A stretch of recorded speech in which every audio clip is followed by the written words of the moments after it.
Okay, I'm going to walk you through where some of you might be having difficulty with the Whisk Online link that takes you to General Anatomy and Physiology, the body cavities.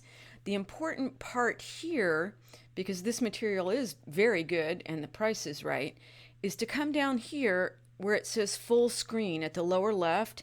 If not, you have all of these very distracting ads and so forth. However, if you hit full screen, it takes you right into focus on general anatomy and physiology and will take you through the body cavities. So if you come down here and hit next, it will walk you through body cavities and you can hit continue. You can also go back or forward until you have completed all of the lesson. So I hope this little quick tutorial helps drive you through this so you don't get so confused.